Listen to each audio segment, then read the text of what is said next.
Hey guys, just want to give you a couple things to think about as you're looking through Hebrews 12:18 through 24. One of the things that I want you to think about as you look at this is that the writer is asking the people who are in the church, that are the Hebrew church, to consider what they're being called to, what they're asked to be welcomed to, where are they coming to.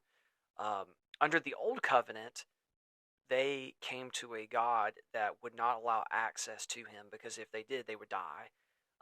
What you're going to need to do is to remember what it talks about in Exodus 19 through 20 and also Deuteronomy 9:12 through 21. Those are going to be helpful passages to you because they're going to explain the wrath of God. I'm going to talk to students about how, as a culture, we don't have a fear of the wrath of God, and how that changes when we're Christians. When we're non-Christian, we have a terror. We don't have that access.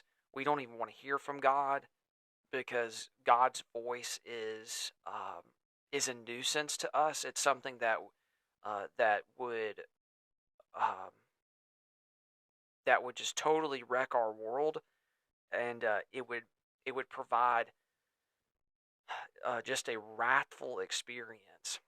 But what the writer of Hebrews is saying, that wrathful experience is no longer for you. As people who are in the book of Hebrews, he's saying to them, you have an experience of grace, of relationship, of care, because you come to a heavenly reality. And so what I'm really going to challenge the students with this week is letting them know, hey, you come to every week when you come to gather, you're not just gathering to come to a fellowship where it's just for fun, or it's just for games, or it's just for let's do something cool. No, you're coming because you're a picture of what heaven will be like. We are showing others, and we're emulating what worship will be like in heaven, and we are actually doing that. Also, we are in one reality, but we are worshiping alongside those of the heavenly gathering. So that's the reason why he can say, we come to Mount Zion. We're no longer in the Mount Sinai of the Old Covenant. We're in the New Covenant.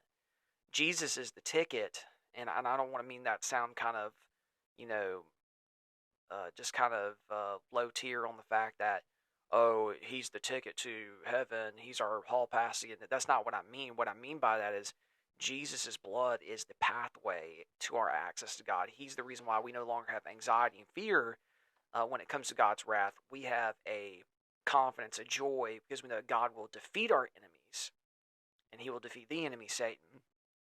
And so um, that's the reason why he can say, we worship alongside those who are enrolled in heaven. So not just Chapin Baptist Student Ministry or Chapin Baptist Church, but everyone whose name's written in the Lamb Book of Life. That means the universal church, the church as a whole of all time. Even those who the spirits of the righteous made perfect, those who have died, but now their spirit has gone to be with the Lord, we worship alongside with them and with the angels as we worship God, because of we come to the cross first and the resurrection. We come to know that Jesus' blood speaks forgiveness for us, and that brings freedom, that brings that relationship aspect that the people of God did not have before, but they do now because of Jesus. So those are a couple little short things that you're going to see from this passage. You study this for your small group this week. Have a great